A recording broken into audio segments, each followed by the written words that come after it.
this is going to challenge some people.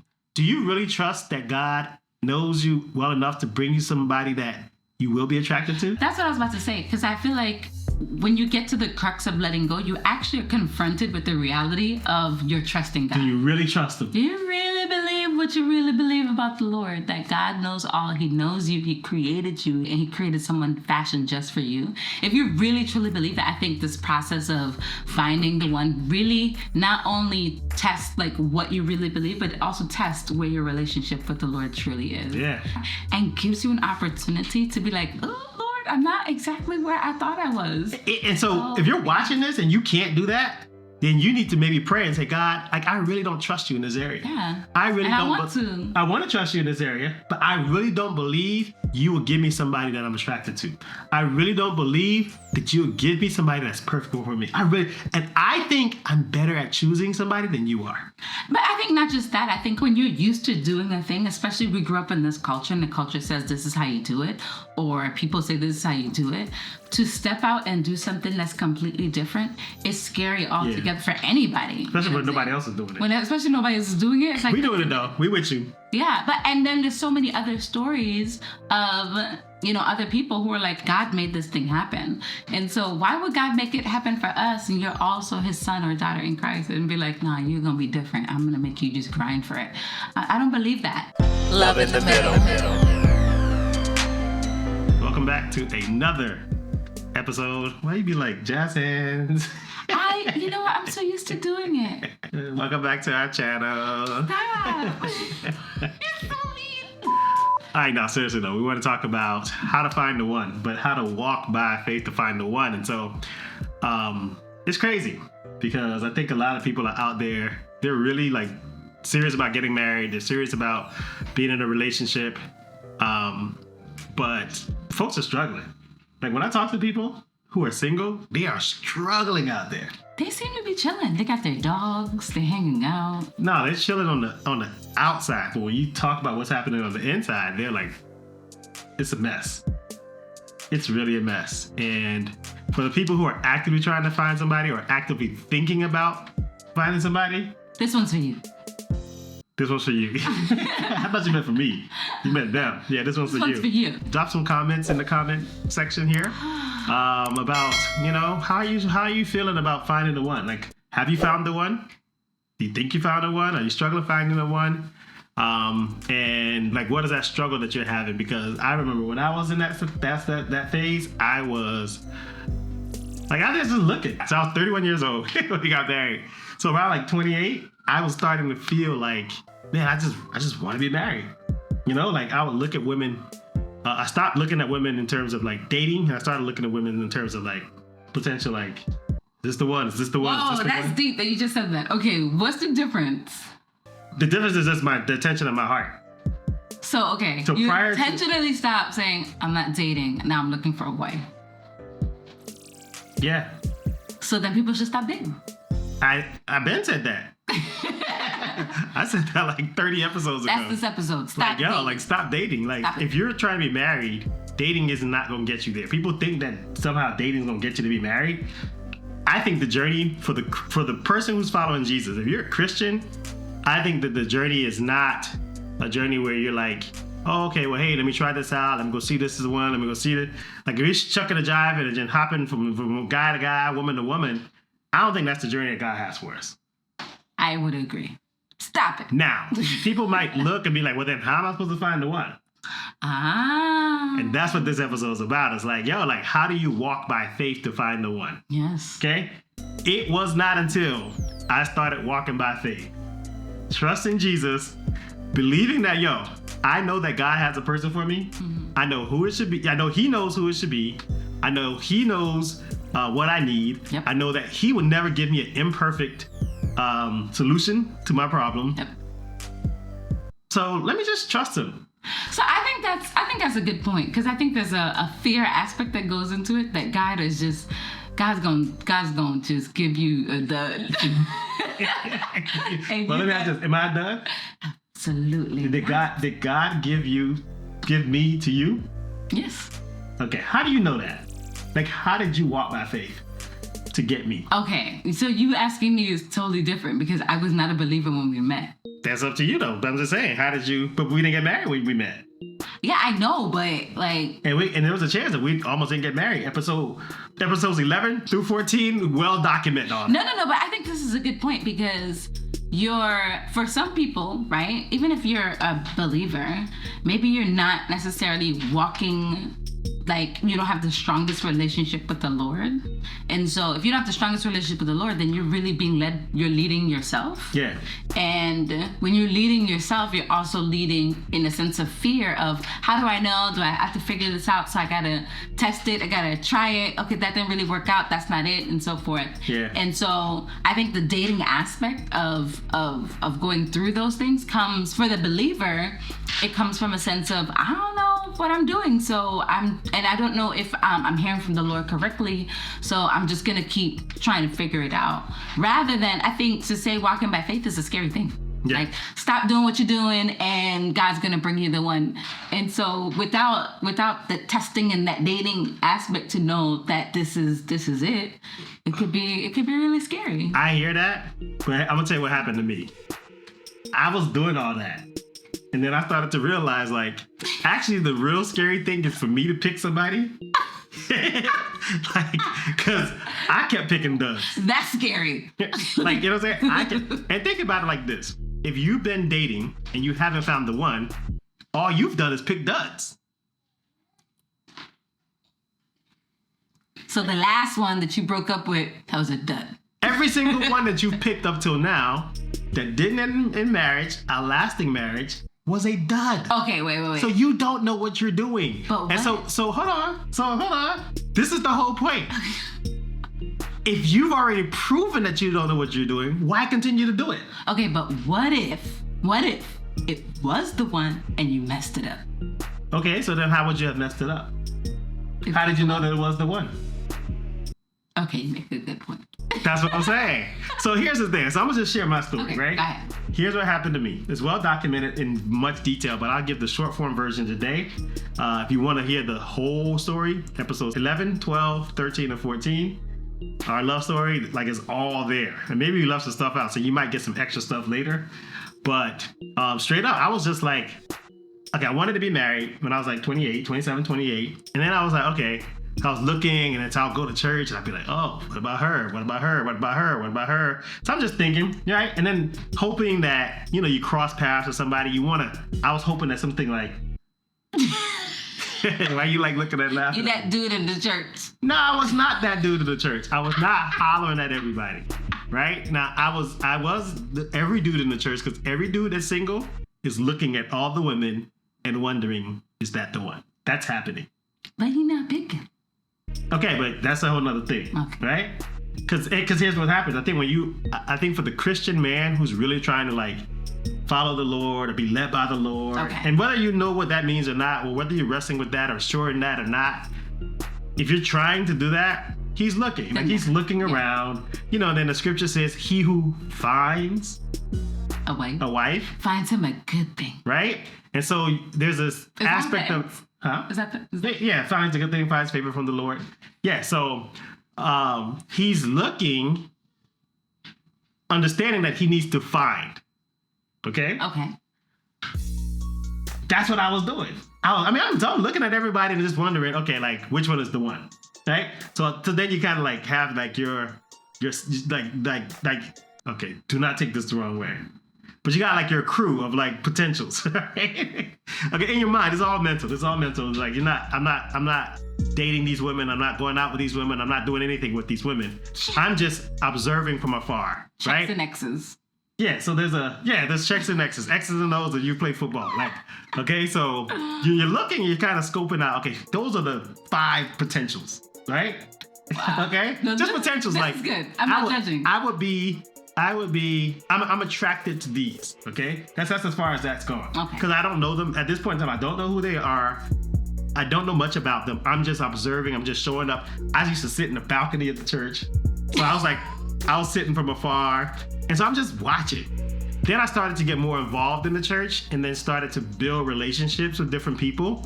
And then you find out, like, oh, this one's not even single. So, like, she's off the list. And then you find out, like, oh, I didn't see her before. And then now she's on the list. So now you have this list, right? And then I'm going home every night and I'm like praying about, like, okay, God, like, which one's the one, right? The male list is interesting. It's not about things, it's about different women. Let's not work. It's not about, well, no. There's things, no. So there's the list of potential people that you're attracted to. And then there's the list of people who, or the qualities that you want in a woman. Okay, that's two different lists. Okay. But it starts with me, and I would probably say with most guys, it starts with the attraction. Okay. Right. So these are the ones that I'm attracted to. So you're looking at those, and you're kind of sifting through. Then there's a separate list where you're thinking, okay, these are the qualities that I want in a woman. Okay. So now you're trying to like meet these women, and then or find opportunities to be around them until you can kind of get to know these women that you're attracted to, and then trying to see if they have these qualities, right? And then trying to see if there's chemistry, and you're hoping for something organic and natural to happen. Like when you're around each other, there's some kind of spark, or maybe she looks at you a certain way that like a welcoming are you type of thing. Initially, are you finding some sense of joy from this kind of control? Am I finding joy from it? Because you're essentially like, I think it was fun. Yeah, I don't think it was. Yeah, it wasn't like I was finding joy. Like, yes, this is where I want to be in life. But it was fun to be like, oh, but it was like for a wife. Yeah, it kept my mind active, and it kept me hopeful, right? And it kept me praying. Okay. You know what I'm saying? So like, I kept praying. So you go through, so I'm going through all these things, and then every now and again somebody would kind of stand out. Right? Maybe it's an interaction that we had. Maybe you just said hi, and her response was like, "Hey," or what I'm saying, something that gave you a little bit of So now you go home. Interested. That she might be interested. Yeah. So now you go home and pray, and you're like, "Okay, God, should I approach her? Should I ask her out for a date? Should I ask her out for coffee?" She said hi to me. Maybe I should. Yeah, So. Some people might think that this is like rudimentary or whatever, like boyish. No. That's fine. Like seriously, like for the mind guy, of a man, that's cool. Well, for the mind of a man that's trying to follow Jesus. Yeah. Okay, I'll say it like that because before this stage, it was just whatever. You gotta talk about that. Yeah. Okay, I don't want to talk about that stage. Like my BC days before Christ, it was just No worries. Keep going. Yeah. So. I'm trying to do it the right way. Trying to follow Jesus. Okay, I've messed up enough, and I'm like, Jesus, I want to do this the right way. So anyway, so we're praying, and out of that prayer time and out of that group of women I'm attracted to, one starts to stand out the most. The leader of the pack. The leader of the pack. I love it. And as that starts to happen, I then allow my prayers start to go just in that singular direction for the most part. This is it, Jesus, that's the one. And probably for like a while before somehow I have the courage or the unction, all right, or the sensing that maybe I should just say something to her and ask her out, and then you get turned down. Wait, wait a minute. I wasn't expecting it. I was expecting this is the leader. This is the moment. She's the one that stands out. She said hi to me. Let me go ask her. She turned me down. Wait, that was a bit. So I remember the first one. You just exhausted. And I mean, I didn't ask her out. I was just like, hey, want to go get some coffee sometime? And it's just like, no, I can't remember how she did it, but however she did it didn't make me feel awkward the next time I saw her. It was like really graceful. I was like, okay, that's cool. I can hang with that. Like, she just wasn't interested. All right, so keep it moving. So I think that's part of the big part of it. Like when you're doing it like the Christ-centered way. Be careful saying hi, ladies. Be careful. No. I don't think it's that. I think it's more like do everything in love, right? And so even if you're not interested in the person and they're you're seeing that they're attracted and they want to maybe explore if this is a thing, like just lovingly be like, no, I'm not interested, or no, thank you, or just whatever. But it doesn't have to become awkward. That's the thing. That's the beauty of it. Men make it awkward. Hold on, what men? That's what I'm saying. I'm not talking about street men. Have you met church men? Okay, some church men probably do. Come on now, you being real cute. You being real. You act real. That's a whole nother conversation. Okay. But some of these church dudes, come on. So sometimes they're the worst. I will say this. If a guy's approaching you in like a raw type of a way, he's probably not trying to follow Jesus. Like, I'll be honest with you. Or maybe he's unrefined in that. He is. maybe he does think he is, but I doubt it. Like, okay, you could tell when the guy's take all that out you there for the wrong reasons. But take all that you're just doing, right? Put it to the guy who really feels like he's following Jesus. He may feel in his mind like, no, she's the one. God told me so. Yeah, but how he approaches her means everything. No, but he feels like everything that he just did in his mind, and then the one stands out. Okay. And she said hi. Okay. He may, in his immaturity in the Lord, say, she's the one. This is the one that God has given. Okay, all right, so then what? And then he starts to approach her. What does that look like? And then, whatever, one fish, two fish. Yeah, I don't know. So she got approached by this dude, right? Relentless. Before we got married, and he was just like, but you could tell by the look in his eye. Like, that man was not trying to follow Jesus. Here's the thing. He was trying to follow you from behind. Like, that's what happens. You're in the church and you're thinking, this is my brother in Christ. And then they take advantage of... Listen, that's not my job. That's y'all responsibility as men to look for those wolves in the church and just shut them down. That's a good point. Y'all don't be saying nothing. That's the problem. You saw it. You saw it happening. That's a good point. That's a good point. That's a good point. Y'all got to protect the women in No, that's a good point. Every guy who's in the church, you can't assume that's your brother in Christ, right? Wait. No, I'm serious. Like, let's be for real. Like, you can't go to a church and be like, oh, well, he's at church, so that's my brother in Christ. Like, no, like, he's only your brother in Christ if one, if you're following Jesus, and two, if he is too. Okay? So he may be coming to church, but that doesn't make him a Christian. Okay? Like, so the thing that makes him a Christian is his walk by faith. Like, is he following Jesus by faith? There's demonstration that the fruit of the Spirit of God is inside of him, meaning there's love, there's joy, there's peace, there's patience, there's kindness, there's goodness, there's gentleness, there's faithfulness, there's self-control. Right? That's Galatians chapter 5. Like, some of that should be resonating from him in some way, shape, or form. You don't see that on Sunday, though. Right, then that's fine. So then stay away. No, I'm serious. Like, I'm dead serious. Like, if you can't... If you say that again, but she's looking for a husband too, right? But if you can't observe, but that's what I'm saying. So like, you can't have it both ways. Mm-hmm. You know what I'm saying? So you can't like, I'm sorry, I'm getting hyped. You can't be like, okay, and this is the whole point of this whole video. You can't have it your way and have it God's way at the same time. Like, you got to pick one or the other. So if you want to do it your way, then go ahead. If every guy who approaches you, if you think he's cute, then go ahead and holler at him. Like, do your thing. Right? But just understand, that's not by faith. That's by flesh. No, but that's my point. I think sometimes when you add the church mix in it, you can easily start to think, oh, you're safer in this environment because this is where God must be moving because it's your church. And all I'm saying is you still have to exercise, one, caution in those spaces, and two, still make sure that you're following and listening to the Lord, especially for women where a man could be in the church and you're easily thinking, oh, because he's coming to church every Sunday, then that means that, you know, so he's a good, godly man, one, or two, it's possible that this, like, I think we have the same, women have the same thing. It's just that I feel like sometimes it can, like you saying, like, you're explaining how you went about it, and then you respected her response. What I am saying is, like, there's guys who don't respect their response, and I don't want women to walk away feeling like, oh, okay, this is the model. Like, you are this is the model for how it's gonna go, but it's not necessarily always the norm. No, I hear you. So still be careful in those. Here's the beauty of the church, right? So there's one part that I think most people leave out. Somehow you think, I don't say you, somehow we think that we're all alone in this journey. The church is a people. Yeah.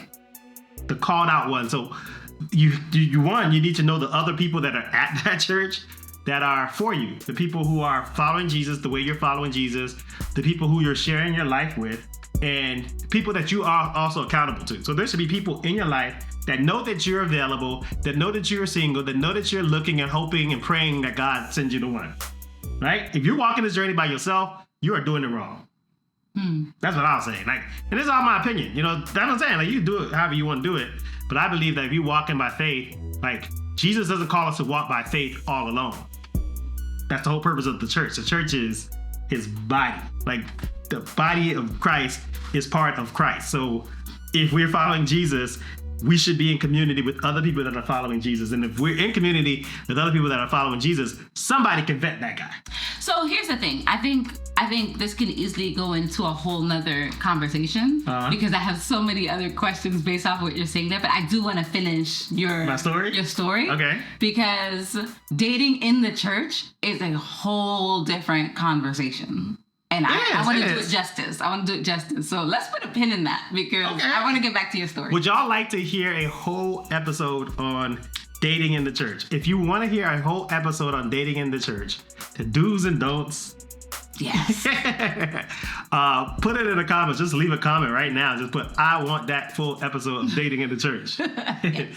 Do it ASAP, right? And we'll put it at the top of the list of the videos we do. But back to my story. Yes. So I asked the first person out, and it was just like, so that was you did it more than once? No. So back to the first one. I asked her for coffee. She's like, nah, not interested or whatever. But it was gentle. I was like, okay, that's cool. And to this day, like if I saw her walking up, she's married, we're married. If I saw her walking out, I wouldn't feel no kind of way. I never felt anything, and that's the beauty of it. Like when it's done the right way, like the relationships remain intact. There's no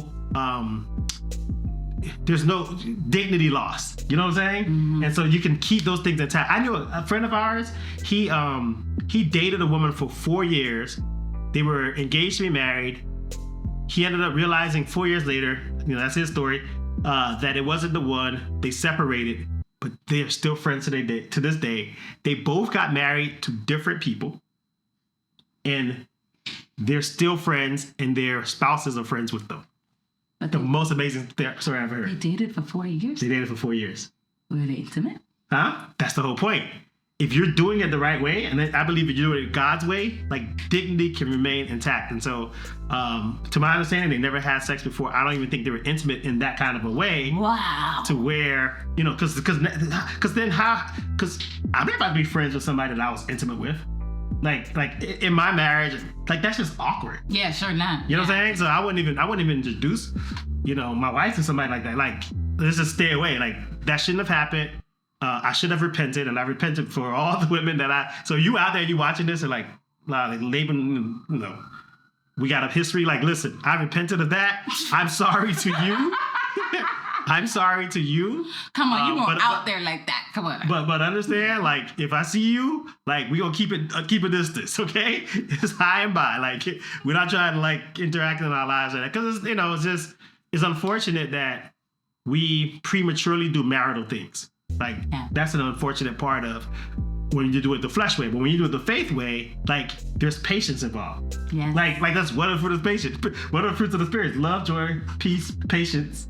Kindness. You know what I'm saying? So patience is, and you waiting for marriage, for that intimacy, that fullness of that intimacy, you waiting for marriage, for sexual intimacy, you waiting for marriage and waiting on Jesus just for the process. That's a fruit of the Spirit. Yeah.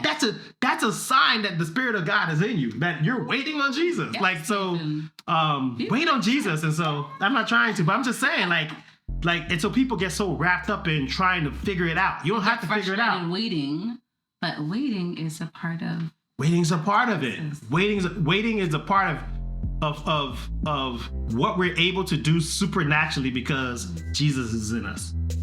I know, I love that you say that, like talking about exercising the fruits of the Spirit, because I think when you look at it that way and then you say, okay, you know what, I'm going to wait, I think it not only honors yourself and the body, but I think it's an act of worship. It is an act of worship. So here's what happened. So then after that one, or maybe even during that season of when I approached that one woman, I was also accountable to different men in the church, two different pastors, the senior pastor and then one of the assistant pastors. And both of them, and here's the critical part, both of them knew that I was wanting and desiring to be married. And both of them knew that I was actively looking. And both of them gave me wisdom and insight into how to proceed. Wow, in the church. In the church. That's okay? So if you're doing it by yourself, I believe, as a Christian, you're doing it wrong. I'm just gonna say it like that. I think you're shortchanging yourself, and you're not taking advantage of what God has given you, His Spirit and also His people. So So through those relationships with those men, those pastors that were holding me accountable, I was able to, one, be more patient. Two, if I was approaching somebody, they knew that was going to be happening. You know what I'm saying? So I wasn't approaching people just randomly, you know what I'm saying? Because it could get real sloppy real quick. And so they were full aware, they were in the loop, they were completely up to date on everything that was happening with me and me with other women, like, period. And so it forced me to take it slow. It forced me to be more intentional. It forced me to be more prayerful. And then they're praying for me too. And to be careful. So the second woman I approached, I only approached two, right? Now there was one that actually was a reason why my whole journey started this way, because I was doing it my way. And it started to get sloppy. She told on me, and it didn't get sloppy, but it started to kind of go down that sloppy route. She told on me, and then that's what brought me into these relationships with my pastors. But I'm so thankful for that, because it changed my life, right?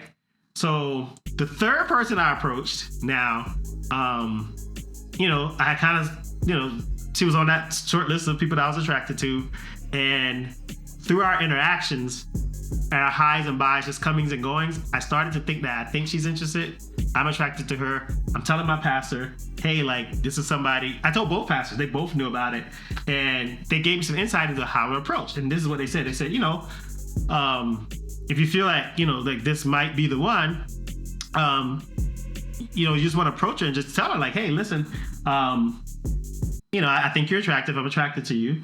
And if you're interested, I would like to explore with you, like, whether or not this is a relationship, because I'm looking to be married, whether or not this is the relationship that God has for us. Were you nervous saying that? It was awkward because it was just so different, but it was the most beautiful thing. Because I said it, and she was like, okay. And it was like, all right, cool. And then we set some boundaries. So my pastors... I would have loved that approach. Listen, my pastors, they told me, set some boundaries, and the boundaries were... And I had to tell her this, okay? So once we started talking, and then, like, before we went out, I was like, hey, like, just to be clear, like, one, my pastors know that this is happening, okay? So she knows that, she could go... Church? She was in the church, so she could go to them at any time.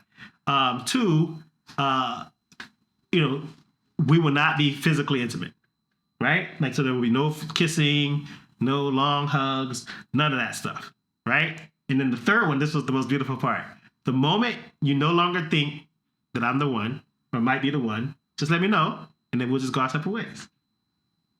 And it's mutual. Because if she's not the one, then you're not the one. It's not like, oh, you're the one for me, but I'm not the one for you. It's just, you should know, like, together that you guys aren't for each other. Or I mean, maybe that person's there and you're not there yet, and if y'all are both there, it's just not it.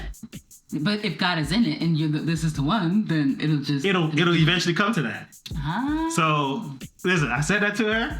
We were like, cool. She was probably so intrigued. We started talking on the phone. One of the other parameters, I think, was like, not to be like on the phone like excessive amounts of time. Emotional, because you don't want that emotional attachment. The goal is to remove the opportunities for the attachments that will distract you from actually knowing what God is doing. Wow. Okay, so we started talking a little bit. We set a time to go out on a date. I remember we went to this date. We went to this restaurant. We're at the restaurant. This is a good one, fellas. You should try this. As we were at the restaurant, there was an interaction she had with one of the waitresses, and instantly I knew that she's not the one. I was like, she's not it. Because of it, you saw her interaction. It was some kind of interaction. It was something that reminded me of something else. And it just was, I don't even want to say it because she might be out there, because I never told her the fullness of it. But it just was a negative memory of somebody that I know that's close to me. Okay. Yeah. And it just kind of completely just turned me off. So it wasn't anything necessarily about her. It reminded her of someone that you're close with, that you struggle in the relationship with that person. Well, a part of their personality. Oh. And so I saw that same personality trait in her, and it just was like, it was not a bad thing per se about that person or her, but it just wasn't for me. I just knew in that moment, like, everything that I was hoping for, or like, maybe anticipating with her, it just died. And there was nothing. I mean, and you know what I'm saying? Like, nothing. That was all the Lord. The Lord did that. Exactly. But that's the point. It's just so you can see. The point. That's the point. He's like, he just shut it off. So there was nothing I could mentally do to kind of like bring that back. And because there was no physical intimacy, there was no craving for her. Mm-hmm. That now, like, it's like, oh, I don't like that thing. That would supersede what she did. Yep. And so, like, well, I didn't like that, and that's but you know, we hanging out. There was no attachment. Oh wow. Other than we just cool and friends. So to this day, if I saw her, I would be okay introducing my wife to her. I would be okay. She's married. I'll be okay knowing her husband and our families being friends because nothing happened. Wow. We were just two friends that went out just to see, like, are you the one or are you not? That's it. Her husband didn't mind that interaction. He's like, oh, that's powerful. Exactly. I love bro, I hooked you up, bro. Waitress. So that's how that went. And then, so then that happened. And I was like, okay, wow, like, that wasn't it. So, and God allowed you to do it your way. God allowed me to do it my way. No, what do you mean, do it my way? Because, like, you could have easily not done any of that, and God would have just been like, I got somebody for you. You didn't have to go through all of those other things. Yeah, true. You could have just been like, you know what? I'm just going to wait for the Lord to make it clear what it is. Absolutely. I agree with that. But even in your pursuit, he still taught you how to do this in a healthy way. So I wouldn't say I did it my way. I would say with the wisdom that was at hand, I trusted the older men who he put into my life, the more mature Christian men who were married, who had a demonstration of this in their lives, on the journey. So it became a journey where Jesus is in the journey, right? And so I by his grace, I didn't do anything to tarnish my relationship with him or to tarnish his image in this world. And so it was great. And so my point is, though, even though that was great, I still think there's another level of faith. Oh yeah, I could have just chilled out. That's what I'm saying. I feel like there's levels of faith, in my opinion, okay. right? Yeah. Where it's like, oh, okay, I'm gonna, given what you know in your own wisdom, you know what I'm saying, of doing it the right way. Okay, this time I'm gonna look for somebody. Yeah. Right. Or the next level of faith is, I ain't gonna do nothing. God's gonna bring me the person, and I'm gonna trust that God's gonna bring me the person, and I don't have to do anything. And I feel like, you know what I'm saying, God is in either one. So that's what started happening. So after that, it was just like, okay, I'm just gonna stop looking. I was like, okay, I did it twice, the good way, and I'm like, okay, because there's a part of me that started to feel like, if God is God, it doesn't need to be hits or misses. There you go. Right? You hit. That's what I was like, okay, let me just chill out. So I stopped looking completely. Right? That's when you and I met. When you stopped? When I stopped looking completely, that's when we met. Hey. Like, seriously, I was not looking for anybody. I wasn't thinking. But how did you get to that place of I'm done looking? I was just tired. Was it mental, or was it you didn't find any prospects at the time and you just was? Well, no, just the trial and error. Like, after the trial and error, doing it the right way. So, okay, I had a bunch of trial and errors of the complete wrong way to do it, where I wasn't even looking for marriage, and every one of those relationships ended up in SBC. You know, mess. Even if it didn't end up messy, like I wasn't with the person, so like it was a dud. Then I did it the Christ-centered way, with my brothers in Christ, in a healthy way, and then it was still two misses. So then it was just kind of like, okay, let me just chill. So I just chilled out. I just stopped looking. I was like, no, I'm just not gonna look. And then Charity comes out, we meet, we go out, and I'm like, this is the one. Go and check episode 11 for that. But I was like, this is the one. But then it turned out that she wasn't a Christian. And so oh my God, how could she be I was just like, okay, this is. Did you feel confused, or you were like, no? I was frustrated with God. I was like, God, how could you set me up like this? You give me the perfect woman, like the woman, literally the woman of my dreams. And then she's not a believer. Like, I can't do nothing with that. So if y'all been following our channel, you know what happened next. I told her, listen, like, I'm a Christian, I'm looking to be married. I was like, what? We can't, the most we can be is friends. All your Christ-centered ways, I was confused. Like, what? But it intrigued you. It did. I was like, this is some kind of game. This is next level. Yeah, and I thought it was a next level game. I was like, man, I've never met one of these before. What do I do with this? I was literally thinking that the whole time we were dating. Like, I've never met this kind of game. Yeah, so I mean, I told her what it was. We became friends, and long story short, we kind of were like hanging out, crossing those boundaries a little bit. He was trying to do it the Christ-centered way, and I was trying to do it the world's way. Yeah, and so I was playing with fire. And this is the fire right here. This is the flame. And 6 months into us meeting, you became a Christian. Yeah. And you started following Jesus. Yes. Had a radical transformation, got baptized. All that. I was like, oh man, this is... And you did like everything but speak in tongues. Like, that's not a judgment on anybody who speaks in tongues. Like, I'm not saying that.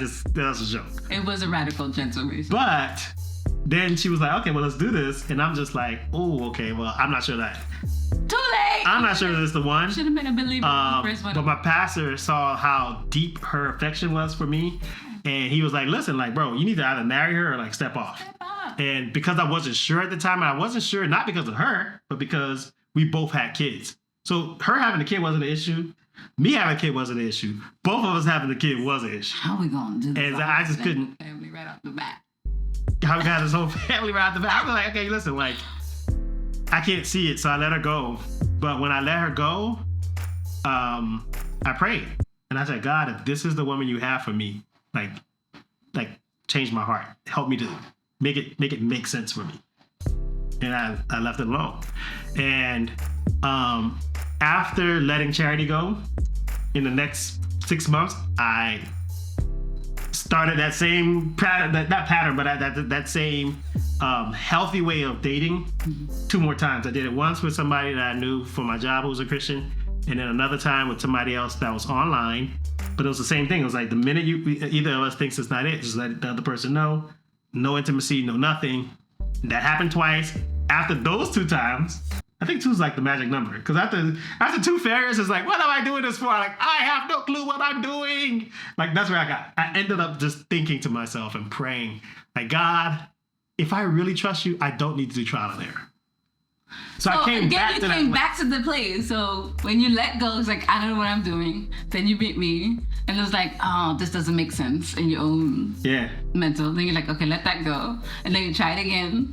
And it's like, it's not working. God, I don't know what I'm doing. And then when you get to that place again, God's like, yeah. Okay. So yeah, I totally just gave up. Boo. I gave up. And so here's my advice to you. Give up. If you're trying to walk by faith to find the one, give up. You can't do it your way and God's way at the same time.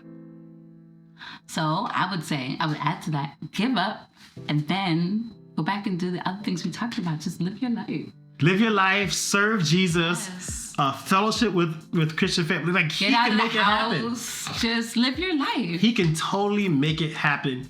And I believe if you let it go and trust God and just give up and let him do it, just continue praying for it, but just let your prayer become, Lord, you know what I need.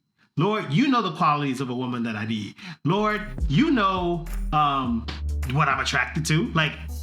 And this is gonna challenge some people.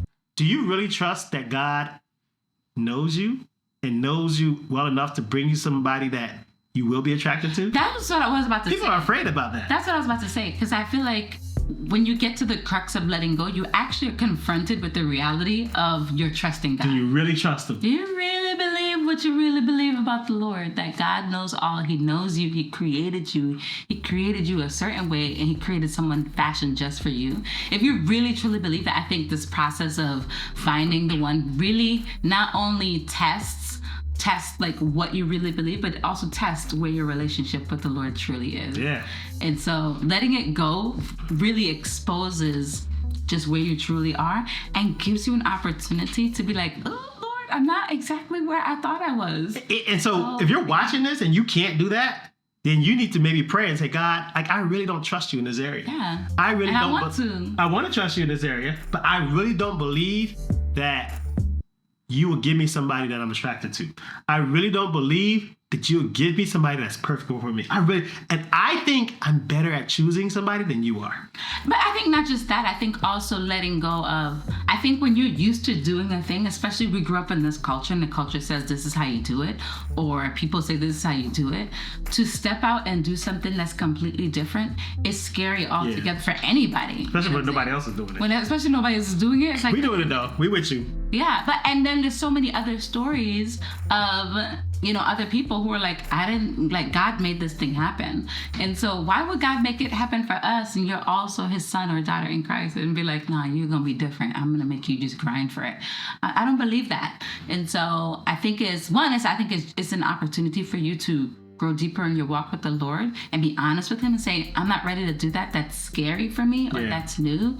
And then just knowing that stepping out from the culture and stepping out from what everybody else is doing is part of what being a Christian is all about, right? It's like conform no longer to the patterns of this world, but be transformed by the renewal of your mind. And the renewal of your mind is also the renewing of God's way of doing things, which is so beautiful. And it's almost like a secret because not too many people are doing it.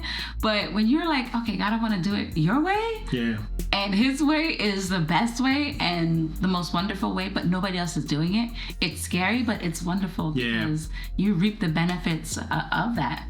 I would say like this, in addition to what Charity's saying, I would add like, if you want to see God move in a supernatural way, you got to let go of the natural way. Yeah. And I think like the two just aren't they happen type, alongside each other, but I think you just can't have it both. And faith, the whole point of faith is the evidence of this is the substance of things hoped for. So you're hoping for something, but you're believing that you're going to have it before you get it. It's a substance that it's just in hope, but it's tangible. And then it's the evidence of things unseen. So meaning it's like the proof of it is there even though I don't see it. Like, exactly. So it's knowing that God is going to do it and trusting it and living as if God is going to do it, even though you haven't seen it yet.